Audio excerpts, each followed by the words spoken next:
అస్సలాముఅలైకుం my friends, welcome to my recipe 70.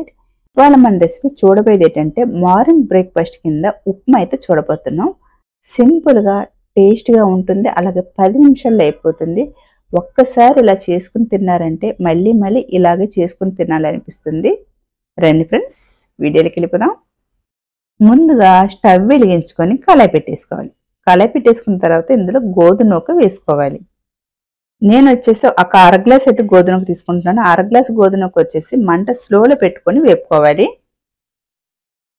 గోధుమకని ఒక 3-4 నిమిషాలకి ఇలా బాగా వేపుకోవాలి. ఇప్పుడు ఇలా బాగా వేగిన తర్వాత ఇప్పుడైతే తీసుకోవాలి. ఇలా తీసుకున్న తర్వాత ఇప్పుడు ఇదే కళాయిలో ఒక 2-3 టేబుల్ స్పూన్ వచ్చి ఆయిల్ వేసుకోవాలి. ఆయిల్ హీటెక్కిన తర్వాత ఆవాలు, జీలకర్ర, మినపప్పు, శనగపప్పు ఈ 4 వేసుకోవాలి. ఈ 4 వేసుకొని కొంచెం చిటపట్లాడినంత వరకు ఫ్రై చేసుకోవాలి. ఇలా బాగా చిటపట్లాడిన తర్వాత ఒక ఉల్లిపాయ సన్నగా కట్ చేసుకొని 3 పచ్చిమిరపకాయలు, కొద్దిగా అల్లం ఇలా సన్నగా కట్ చేసుకొని ఇప్పుడు ఈ పోపుల్లో వేసుకోవాలి. దీంతో పాటు మీరు ఒక క్యారెట్, ఒక టమాటో కూడా కట్ చేసి వేసుకోండి, చాలా బాగుంటుంది. నేను వచ్చి సింపుల్గానే చేసి చూపిస్తున్నాను. కొద్దిగా కరివేపాకు, ఉల్లిపాయలు వచ్చేసి బాగా ఫ్రై అవ్వని అవసరం లేదు, సగం దాకా ఫ్రై అవుతే సరిపోతుంది. ఇప్పుడు ఉల్లిపాయలు సగం వేగిన తర్వాత ఇప్పుడు ఇందులోకి 1.5 గ్లాస్ అయితే వాటర్ వేసుకోవాలి.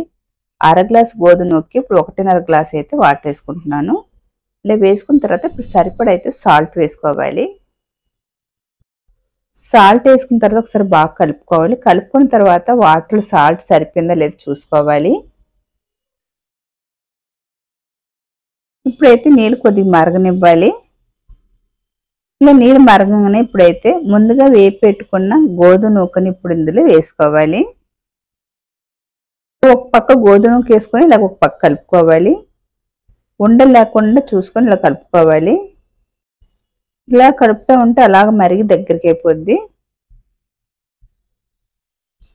ఎప్పుడైనా సరే సింపుల్గా తొందరగా టిఫిన్ అయిపోవాలంటే ఇలా సింపుల్గా చేసుకుంటే తొందరగా అయితే టిఫిన్ అయితే అయిపోద్ది. టేస్ట్ కూడా చాలా బాగుంటుంది. గోధుమకు వచ్చి కొద్దిగా బాగా ఉడకనివ్వాలి, అప్పుడు టేస్ట్ బాగుంటుంది. ఇలా కలుపుకున్న తర్వాత మంట వచ్చి స్లోలో పెట్టేసి ఒక 2 నిమిషాలకి ఉడికించుకోవాలి. 2 నిమిషాల తర్వాత చూద్దాము. ఉప్మా వచ్చి బాగా ఉడికిపోయింది.